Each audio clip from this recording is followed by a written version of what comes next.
Fear. It's something we've all felt, right? But what if you could do more than just, manage it?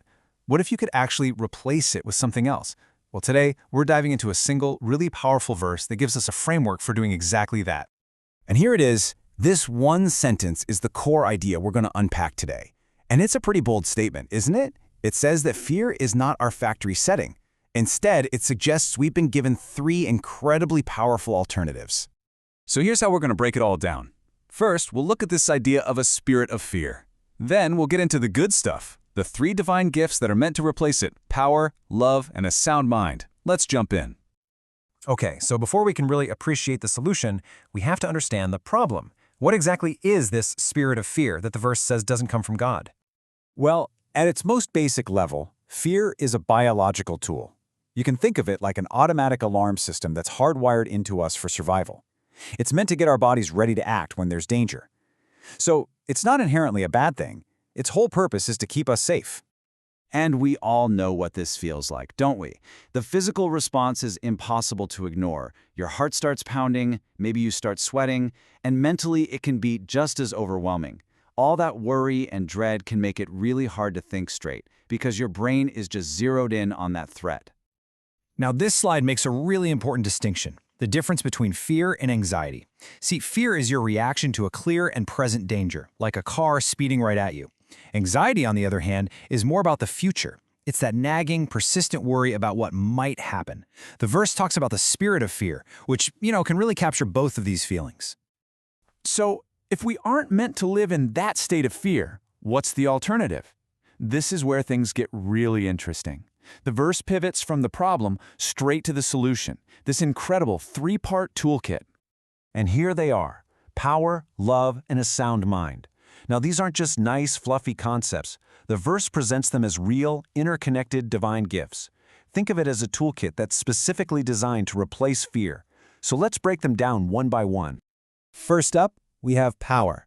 Now, this is probably not what you're thinking. We're not talking about physical strength or having authority over people. It's something much deeper. The kind of power being talked about here is an internal, spiritual strength. It's that deep well of resilience you draw from to face challenges and adversity head-on, instead of cowering in fear.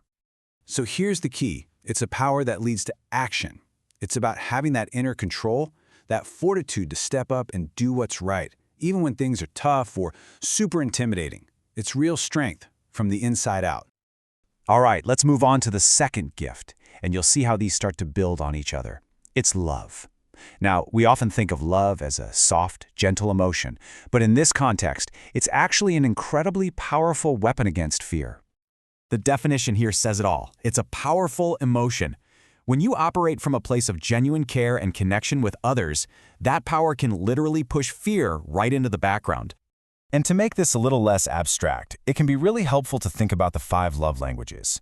This framework is a great reminder that love isn't just a feeling, it's something you do. It's expressed through real actions like acts of service or spending quality time or offering words of affirmation. And it's that proactive, action-oriented nature of love that makes it so strong. And this image really gets to the heart of it. Love is shown through deliberate actions like kindness and patience.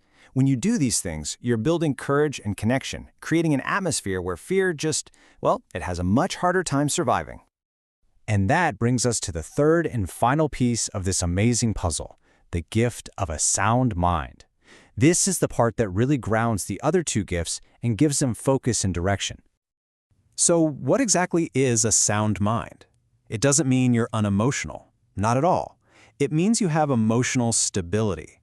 It's the ability to think clearly, to have good judgment, even when you're under pressure.